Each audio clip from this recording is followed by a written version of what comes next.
Story 1. I've been flying small planes for about a decade now.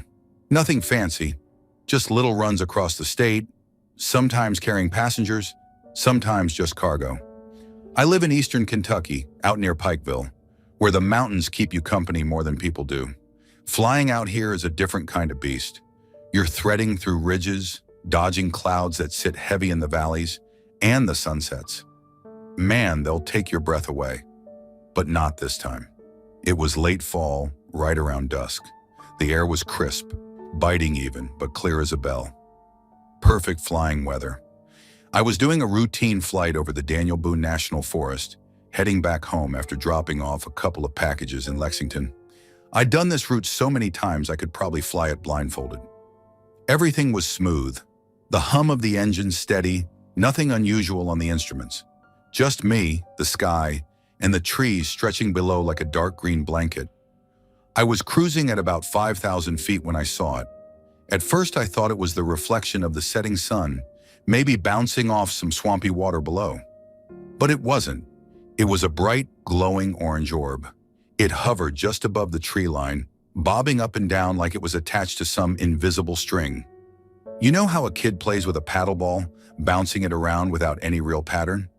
That's what it reminded me of.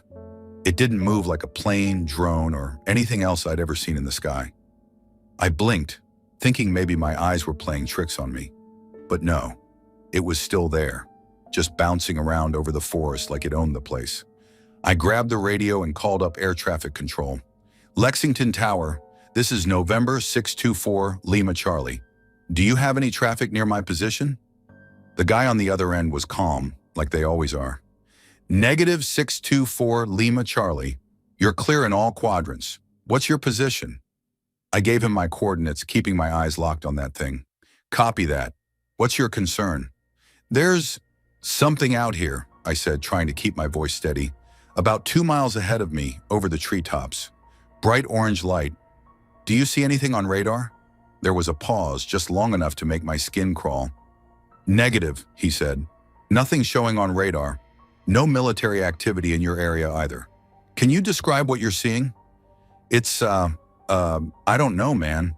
It's hovering, bouncing around like it's on a string or something. Definitely not an aircraft. It's glowing, bright orange. Another pause. Say again? Did you say it's glowing? Affirmative, I said, my mouth dry. Silence. I could hear the faint crackle of static through the headset. Then, we're not showing anything. No other reports. Great. I kept flying toward it, my heart pounding harder with every mile. The thing wasn't moving away or toward me. It just danced there, like it was daring me to get closer. I was maybe a mile out when it suddenly stopped bouncing. Dead still. That's when I felt it. This weird, gut-deep pressure, like the air had thickened around me. My ears popped, and the hair on the back of my neck stood up. The instruments on my panel flickered, just for a second, but long enough to make my stomach flip. What the hell? I muttered. Before I could even think about turning back, the thing shot straight up into the sky. I mean, straight up. It moved so fast it left an afterimage burned into my vision, like when you stare at the sun too long. There was no sound, no trail of smoke, nothing. Just this impossible, blinding ascent until it disappeared into the twilight. Gone. I grabbed the radio again, my voice shaking. Lexington Tower, it's gone. Say again, 624 Lima Charlie. The object, it's gone. Shot straight up into the sky. I don't know what the hell that was, but it's gone now. There was a long pause. Copy that, 624 Lima Charlie. We still have no traffic in your area. You're clear to continue. I didn't respond right away. My hands were slick with sweat, knuckles white against the yoke. I forced myself to take a deep breath, trying to steady the shaking in my legs. The rest of the flight was a blur. I made it back to the airstrip without incident, but I couldn't shake the feeling that I'd seen something I wasn't supposed to. I didn't tell anyone else about it.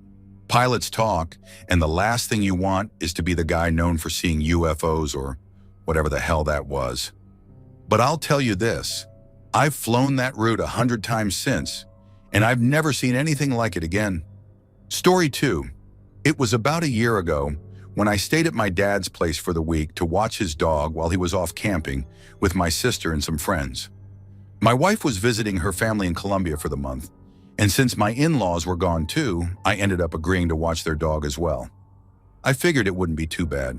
Both dogs got along great, played all day, and wore each other out. Dad's house sits in a quiet neighborhood, not too far from the edge of town where things get a bit more rural. It's a comfortable place, but kind of eerie when it's dead quiet at night. I'd never really spent much time alone there before, but I wasn't worried about it. The first night was pretty normal. Around 10 o'clock, I locked up the front and back doors, double-checked that all the windows were shut, and made sure every door in the house, except my bedroom, was closed. The dogs were already curled up on their beds, tired from playing all day. I climbed into bed and fell asleep pretty quickly. I woke up suddenly just after midnight. The dogs were going absolutely nuts, barking, whining, and scrambling around downstairs like they were panicked. My heart immediately started racing. I grabbed my phone and ran out of the bedroom, taking the stairs two at a time. The first thing I noticed when I hit the bottom of the stairs was the back door. It was wide open. I knew I had locked it. I knew. My stomach twisted into a knot, and I felt this cold rush of adrenaline. My mind raced to come up with an explanation. Maybe I hadn't latched it properly. Maybe the wind blew it open. But none of that made sense. The air was dead still outside. Then I saw the dogs.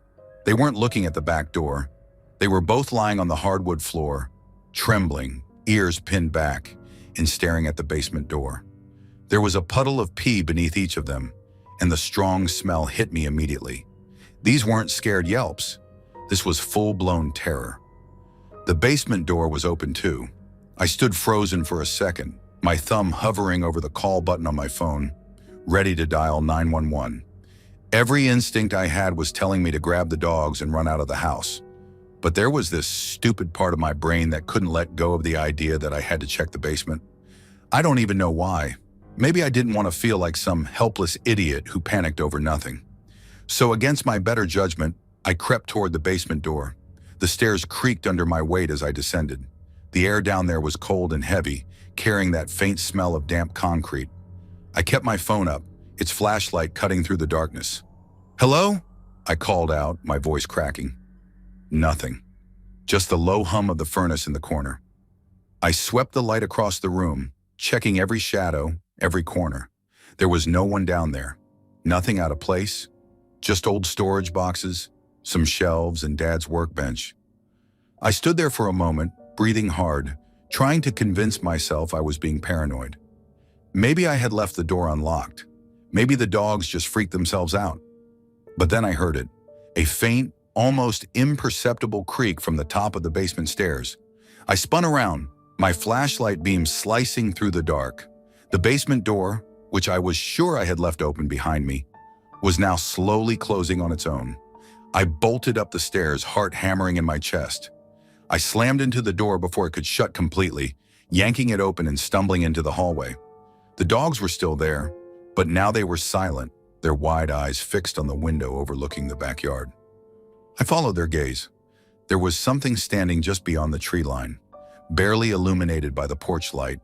It was tall, unnaturally so, with a distorted, misshapen silhouette. For a second, I thought it was a person, but then it moved, this jerky, unnatural twitch that made my skin crawl. The dogs whimpered, backing away from the window. I didn't think. I just reacted. I slammed the basement door shut, flipped the deadbolt on the back door, and ran upstairs with the dogs right behind me. I locked my bedroom door, dragged a dresser in front of it, and sat on the bed shaking. The dogs curled up beside me, trembling but silent now. I didn't sleep. I couldn't. I kept waiting for something, anything, to happen. The creak of the stairs, a knock at the door, the sound of that thing moving outside, but the house stayed quiet. Morning finally came, and with it, a strange, fragile sense of normalcy. The back door was still locked. The basement door was latched tight. There was no sign that anyone, or anything, had been there. But I know what I saw, and so did the dogs. Story 3. I don't scare easily, and I'm not the type to jump at shadows or get worked up over bumps in the night. But what happened that night in that hotel has stuck with me. and I've never been able to explain it. It was a couple of years ago when my boyfriend, who's my husband now, and I went to visit family. They didn't have enough room for us at their place, so we booked a room at a mid-range hotel not far from town. It wasn't anything fancy. 2 queen beds, basic furniture, and a window that looked out over the parking lot. Nothing about it felt creepy or off. The first night there, we were exhausted from traveling and hit the bed pretty early. I remember laying on my side facing the window, listening to the hum of the air conditioner as my eyelids got heavy. My boyfriend had already dozed off beside me. At some point during the night, I woke up suddenly, for no obvious reason. That weird half-awake state where you're not sure if you were dreaming or if something actually woke you up. I blinked a few times, trying to adjust my eyes to the dark, and that's when I noticed it, a shadow in the far corner of the room. It looked like a person just standing there watching us. For a second, my chest tightened, and my breath caught in my throat. My mind immediately went to the logical explanations.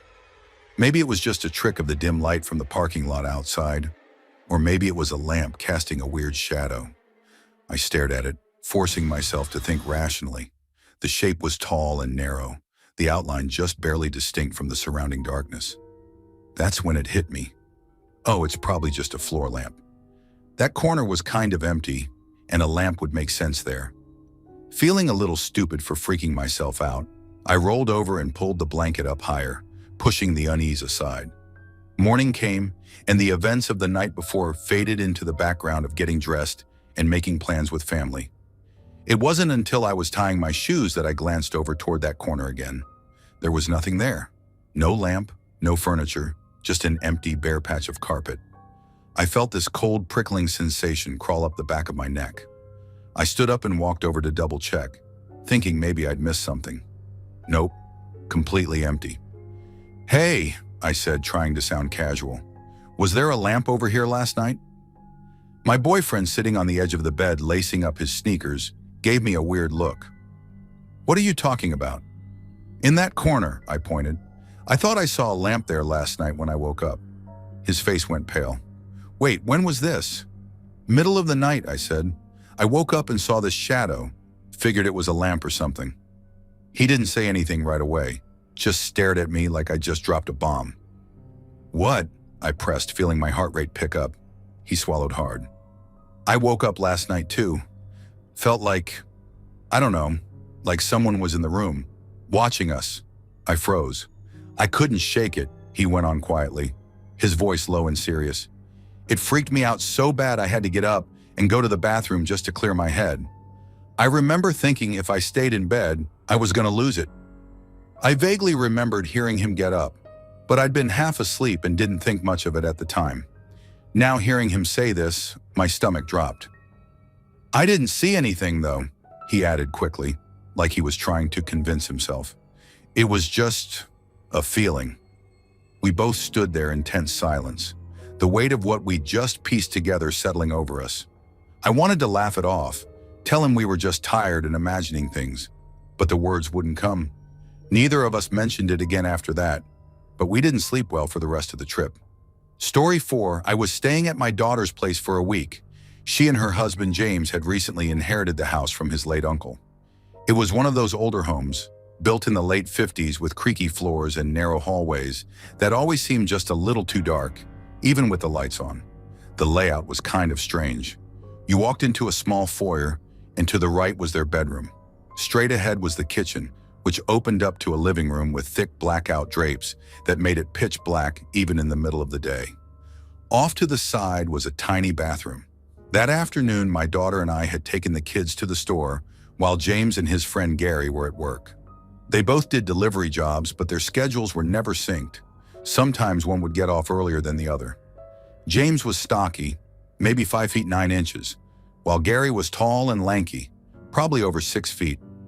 We got back from the store, and the kids bolted upstairs as soon as we walked in. My daughter headed out back to check on something, and I stayed in the kitchen to unload groceries. The back door was in front of me, and to my right was the dark entryway leading to the living room and bathroom. I was halfway through unloading a bag when I saw it. A shadow, tall and thin, moved from the bathroom doorway and walked straight across the living room toward the entertainment system. My brain didn't even flinch. I figured it was Gary. That's just what he always did when he got home. He'd come in, go straight to the TV setup, and drop his keys and change into this little ceramic bowl sitting on the shelf. I kept unpacking, not thinking twice about it. A few minutes later, I needed to use the bathroom. I walked into the living room and realized something strange. Gary wasn't there. The TV was off, the room was silent, and there was no sign of anyone having been there at all. I shook it off. Maybe he went upstairs or out back without me noticing. When I came out of the bathroom, my daughter had just walked back inside from the backyard. I casually asked her, "Hey, where's Gary?" She gave me a confused look. "He's still at work," she said. I frowned. "No, I just saw him. He came in and went straight to the TV." Her expression shifted, but she shrugged it off. "Maybe you're seeing things." We both laughed awkwardly and tried to brush it off, but there was this weird feeling sitting heavy in the air, like neither of us actually believed what we were saying. The more I thought about it, the less it made sense. I hadn't just thought I saw someone, I knew what I saw. That tall, lanky figure. The way he moved so naturally across the room, like he'd done it 100 times before. I couldn't shake it. When James got home an hour later, I pulled him aside. "Hey," I said, "I gotta ask you something. Was your uncle built more like you, or was he taller and thinner?" James raised an eyebrow. "He was tall and skinny." "Why?" I hesitated, then told him what I saw. His face went pale. "That's exactly what Uncle Rick used to do," he said slowly. "When he got sick, he moved his bedroom downstairs. Our room now, that was his. He couldn't use the stairs anymore, so anytime he went to the bathroom, he'd walk right past where the entertainment system is now." A cold shiver ran down my spine. James wasn't the type to scare easily, but I could tell this unsettled him. He kept glancing toward the living room like he expected to see something standing there. Later that night, Gary finally got home. I didn't say anything to him about what happened. What was I supposed to say? But every time I walked past that dark living room, I couldn't help but glance toward the entertainment system, half expecting to see that tall shadow standing there again. It never happened again, but I'll tell you this. I've never felt comfortable in that house since, and neither has James. Story 5. I grew up on dairy farms in Australia, the kind where the smell of cows and cut grass sticks to your skin. My parents worked for a guy who owned multiple farms, so we hopped from place to place managing them. Most places were normal, just farms with creaky old houses. But there was one farm, one house, that stayed with us forever. We called it the spooky house. It wasn't just us either. Anyone who stayed there long enough said something was off. The kind of place where you'd feel watched even when you knew you were alone. The floors were made of old wood with small notches that Nan tried to cover with stoppers. Didn't matter though. Every morning those stoppers would be popped up from underneath, like something, or someone, was pushing them out. But that wasn't even the worst of it. One night Dad was out working a few paddocks over, and it was just me and Nan at the house. I was around 19 at the time, young and cocky enough to brush off most things. We'd already had weird stuff happen. Hippie beads in doorways swaying on their own. The feeling that something was pacing outside the house, and Nan's peg basket getting shredded overnight. But we always found a way to laugh it off, until that night.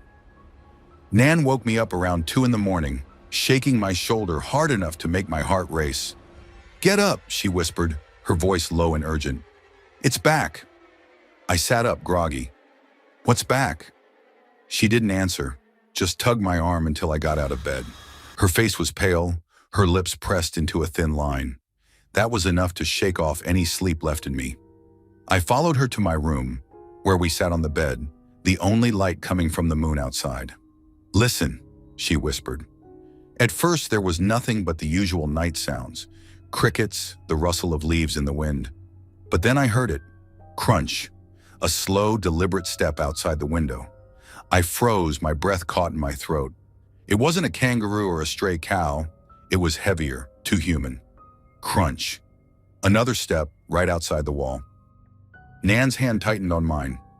"Don't look," she whispered. "Just stay quiet." The scratching started next, slow and steady, right against the wooden siding of the house. I could hear the paint chipping under whatever it was. The noise crawled along the wall, moving closer to the window. My gut told me not to look, but curiosity won. I turned my head just enough to peek out of the corner of my eye. The window was fogged from the cold, but I could see something on the other side. A shape, broad shoulders, tall, too tall. It stood perfectly still, but I swear I could feel its eyes boring into me through the glass. "Jesus Christ," I whispered. Nan squeezed my hand hard enough to hurt. "Don't say that," she hissed. "Just be quiet."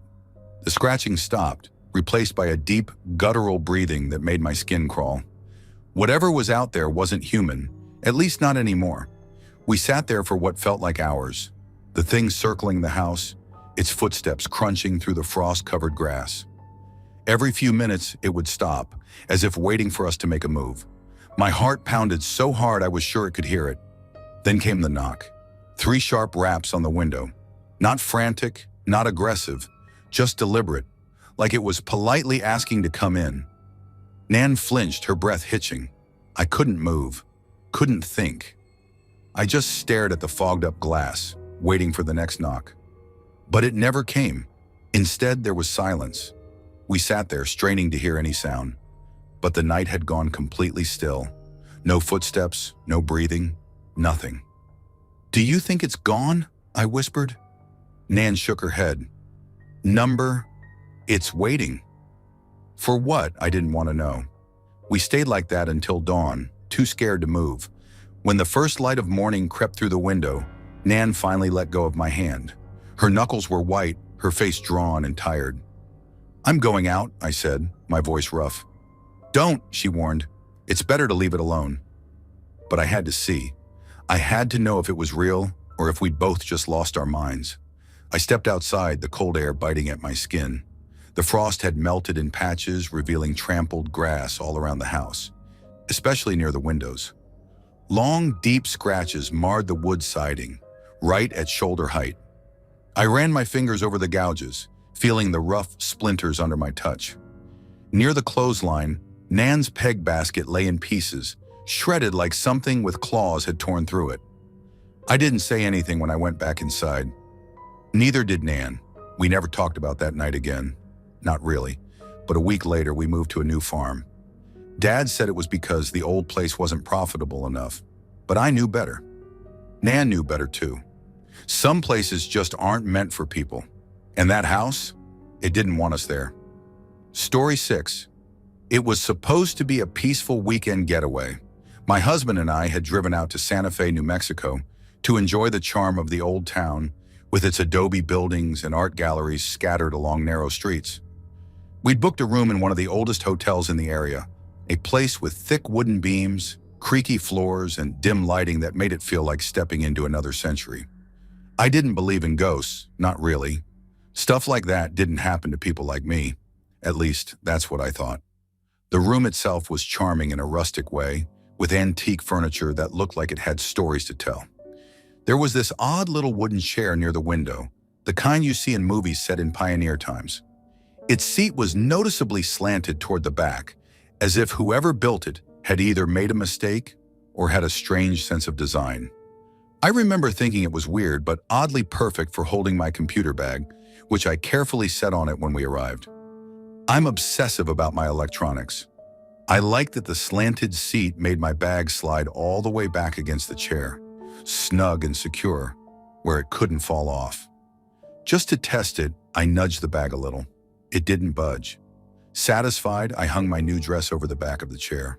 It was a sleek little number I'd bought specifically for this trip, and I wanted to keep it nice and unwrinkled. After a long day of sightseeing, we returned to the room. The first thing I noticed was my dress on the floor near the chair. My stomach twisted for a second, but I brushed it off.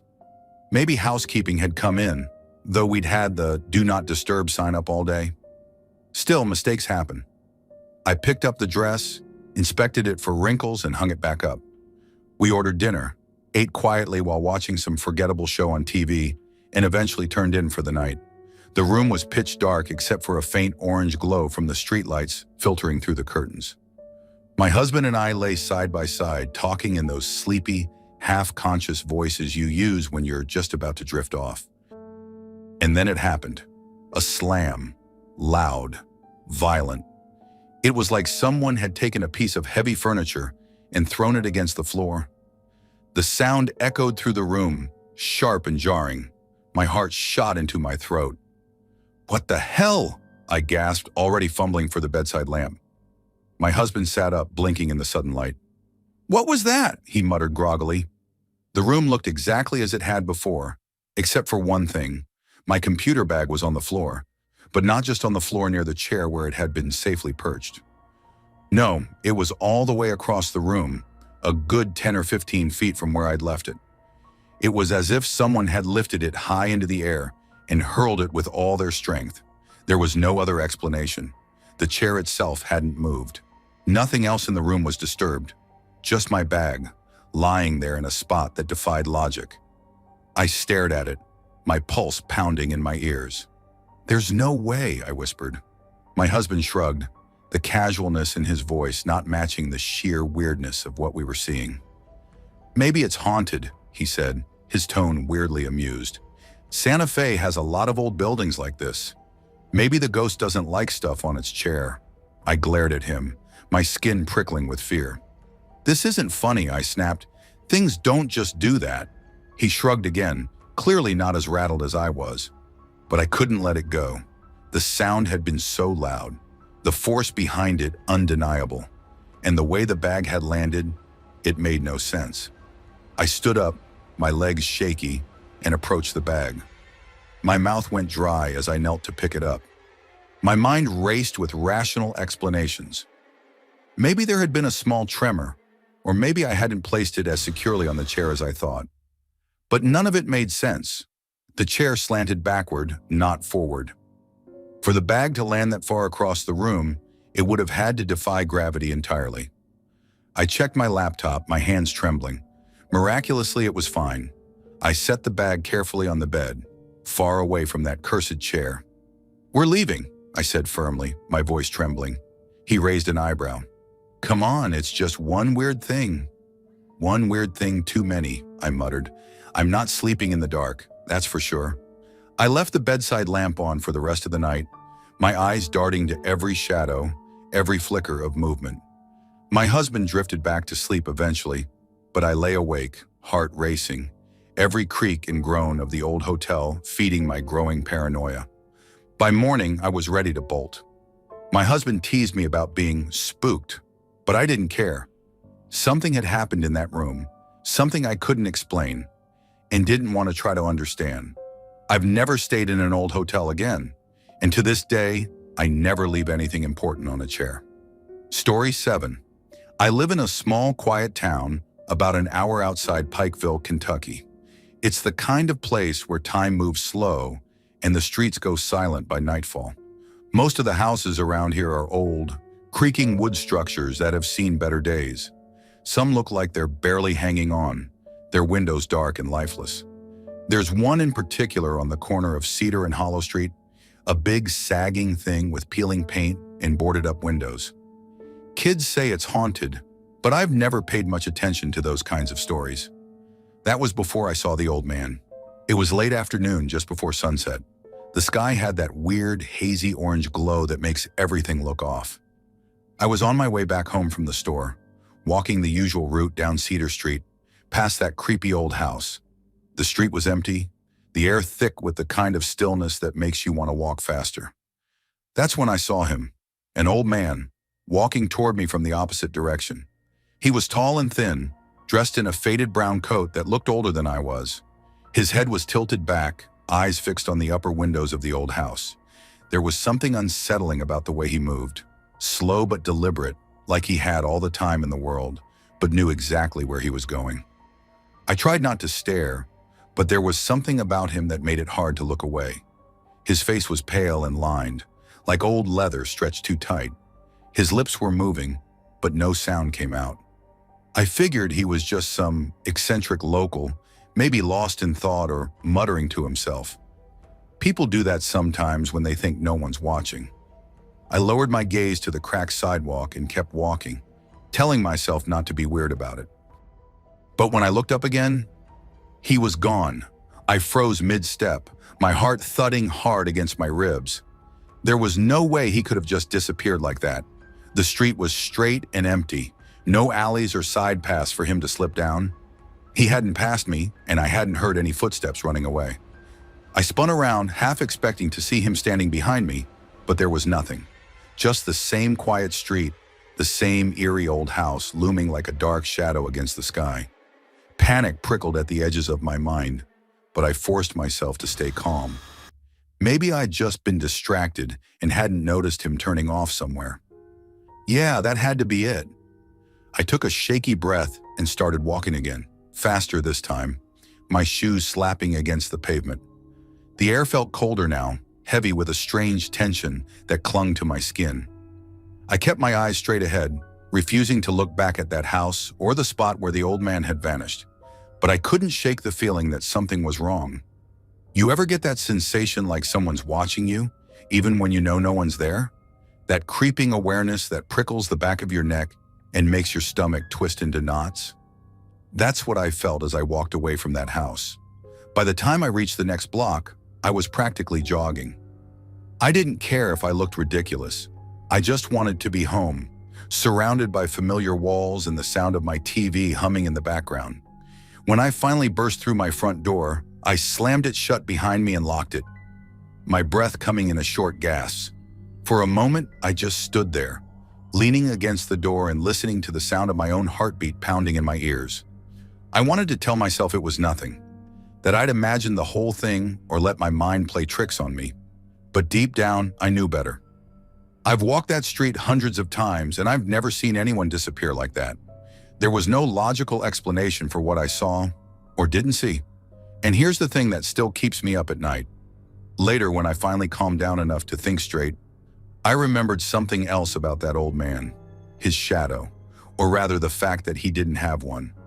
I swear to God, as he walked toward me, there was no shadow stretching across the cracked sidewalk. No outline of his body cast by the fading light of the setting sun. Nothing. I don't walk down Cedar Street anymore. I take the long way home, even if it means adding an extra 10 minutes to my trip. Some things just aren't worth risking, and whatever I saw that day, or didn't see, I never want to see it again. Story 8. It was a late Thursday night, and I was in bed, my dog, Bailey, curled up at the foot like always. I lived in a small 2-story house on a quiet street just outside Pikeville.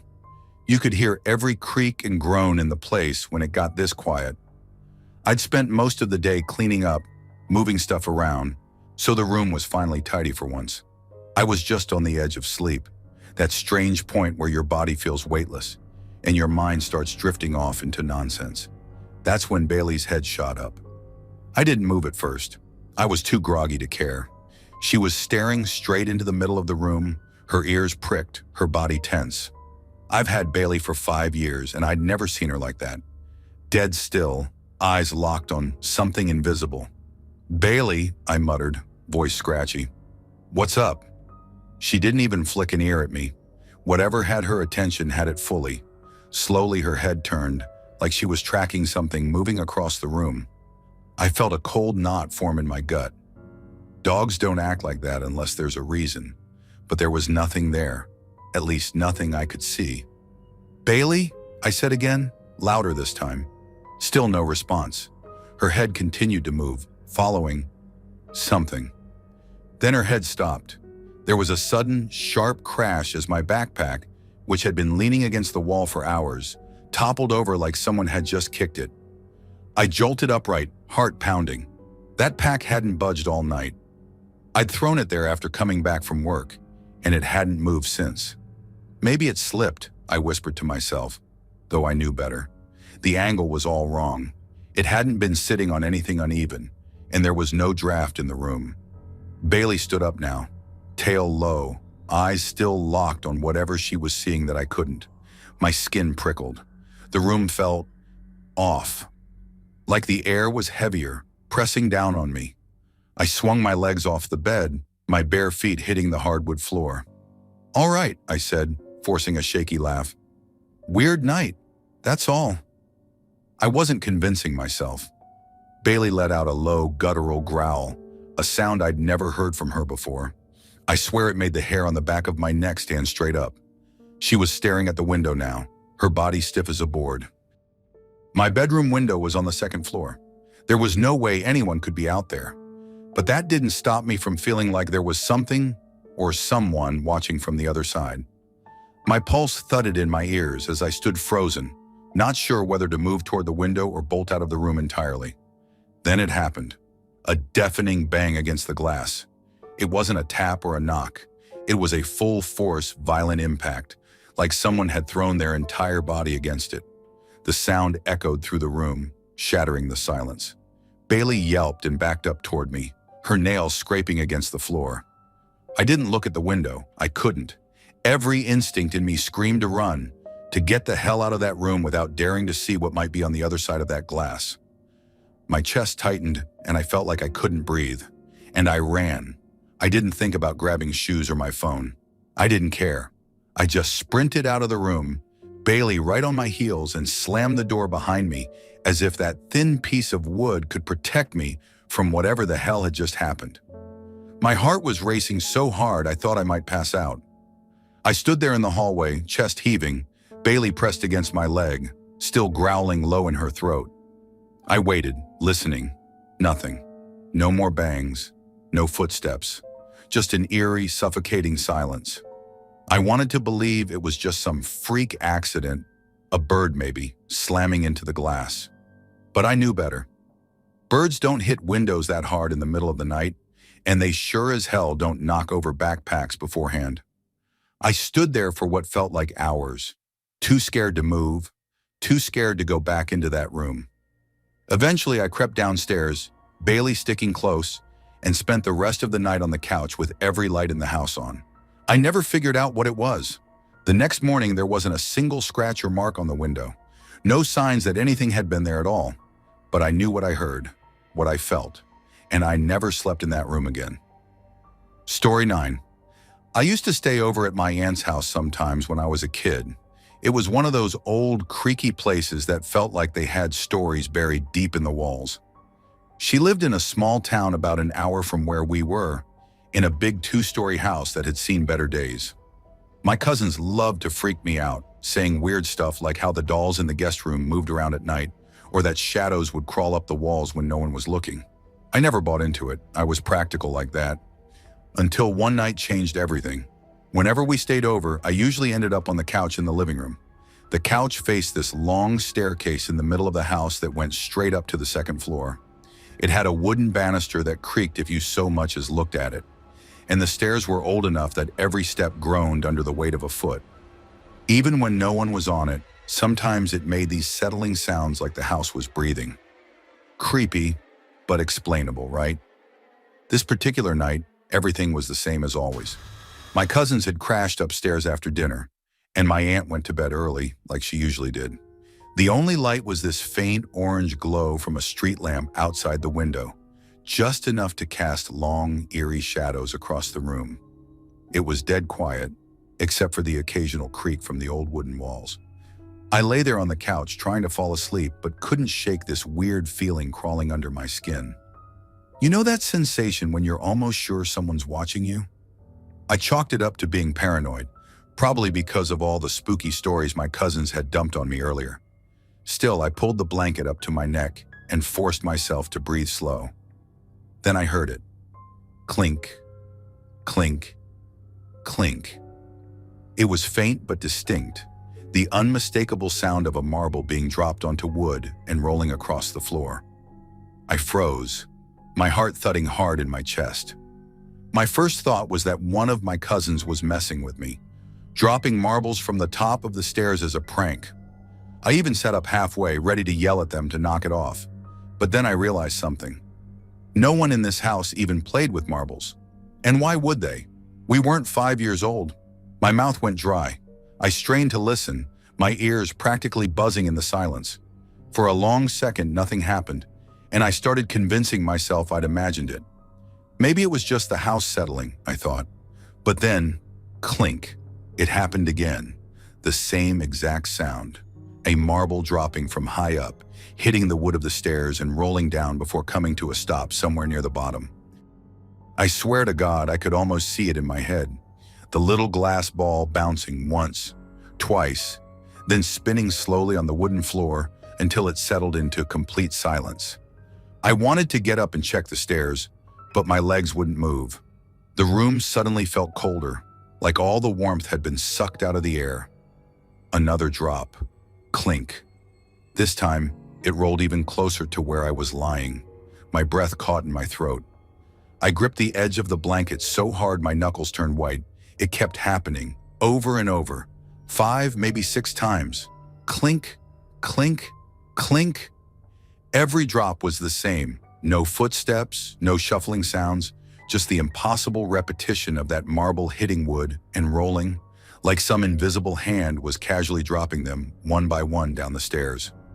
I wanted to scream for my aunt, but something in me knew I shouldn't. Like if I acknowledged it, if I spoke, whatever it was would know I was awake. So I stayed perfectly still, hardly breathing, listening to those drops until finally, nothing. Silence. I don't know how long I lay there, staring wide-eyed at the staircase, waiting for the next sound that never came. Minutes? Hours? It felt like forever. Eventually, exhaustion won out, and I must have fallen asleep out of sheer terror, because the next thing I remember was waking up to the soft light of morning streaming through the window. Everything looked normal again. The same old couch, the creaky staircase, the quiet house. But I'll tell you this, I didn't stay there overnight ever again. I tried to rationalize it afterward. Maybe the house really was just settling in some weird way, or maybe it was an old pipe making a noise that sounded like marbles. But deep down, I knew that wasn't true. I never found a single marble anywhere in that house, and no one ever admitted to hearing it but me. Story 10. When I was about 8 or 9, my family lived in a tiny one-story house. It wasn't much, just 2 cramped bedrooms, a small kitchen, and a living room barely big enough for the beat-up couch and TV set we'd had for as long as I could remember. But it was home. One particular night stands out vividly, even after all these years. It still creeps me out just thinking about it. It was late summer, and the air was thick and sticky even after sunset. We didn't have air conditioning, so any excuse to sleep in the living room where it was a bit cooler was welcome. That night, there was a special singing contest on TV that my whole family loved watching together. Dad had pulled out some old foam mattresses, and we all piled onto the floor like sardines. Me, my 2 brothers, Mom, and Dad. I was sandwiched between my brothers, their elbows and legs poking into my sides as they snored. At some point, I must have fallen asleep without realizing it. I don't know what time it was when I woke up, but the TV was off, and the house was completely silent. The only light came from the dim orange glow of the street lamp outside, filtering weakly through the thin curtains. The night was thick and heavy, the kind that presses down on you like a weight. I blinked a few times, groggy and disoriented, when something caught my eye. The living room opened into a small adjoining space that we called the front room, though it didn't really serve a purpose. We had an old sofa there that nobody ever sat on, and some clutter stacked up along the walls. And right there, on that dusty old sofa, was a figure, a woman. She was sitting perfectly upright, her back straight and stiff, facing slightly away from me. Even in the dim light, I could see the silhouette of her long, dark hair falling down past her shoulders. Her hands moved in slow, deliberate strokes as she brushed it with a wide-toothed comb that gleamed faintly in the shadows. The sound was faint but distinct, the soft shh of hair being brushed. For a few seconds, my brain didn't register anything wrong. I just assumed it was Mom.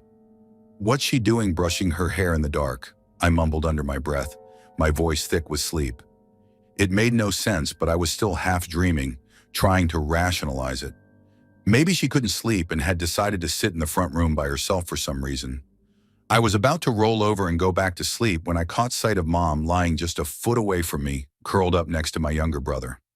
I froze. I stared at her for a long moment, my heartbeat thudding louder in my ears. There she was, Mom. Her short, choppy hair was unmistakable, the result of a haircut she'd gotten a few weeks earlier because she said long hair was too much trouble in the summer heat. And then I remembered something else. My mom never brushed her hair before bed. Ever. The realization hit me like a punch to the gut, and every hair on my body stood on end. If Mom was lying next to me, then who the hell was that woman sitting in the front room? My throat went dry, and I fought the urge to scream. My mind raced, trying to make sense of what I was seeing. I thought maybe it was some trick of the light, some weird shadow playing tricks on my eyes. But no matter how hard I blinked, she was still there, brushing that long, impossibly dark hair in slow, steady movements. I wanted to wake someone up, my dad, my brothers, anyone.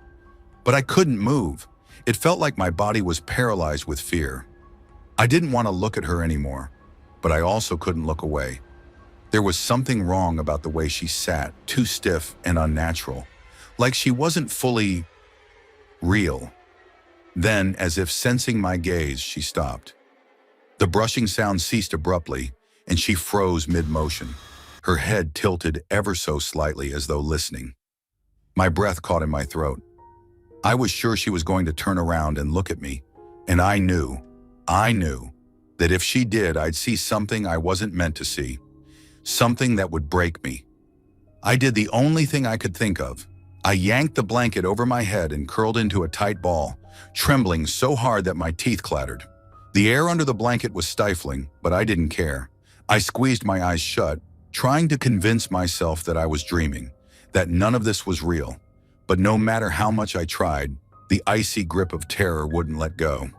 I don't know how long I stayed like that, sweating and shaking under the blanket. Time lost all meaning. Eventually, exhaustion must have won out, because the next thing I remember was waking up to the sound of my dad making coffee in the kitchen. Sunlight streamed through the windows, bright and reassuring, banishing the shadows of the night. I sat up slowly, my heart still pounding in my chest. The front room was empty. The sofa sat there as it always did, dusty and unremarkable. There was no sign of the woman, no comb, no lingering presence. For a brief, desperate moment, I thought maybe it really had been a dream. Maybe my imagination had run wild in the darkness. But then I noticed something that made my stomach turn. On the armrest of the sofa, right where the woman had been sitting, was a single strand of long dark hair. And my mom's hair was short. I never told anyone about that night. What was I supposed to say? That I saw a strange woman brushing her hair in the dark while my entire family slept? They would have laughed it off or told me it was just a bad dream. But I know what I saw, and I'll never forget it. Thanks for watching. Don't leave before leaving a like to this video. Also hit the subscribe button to support my work. And as always, have a horrific nightmare, my dear.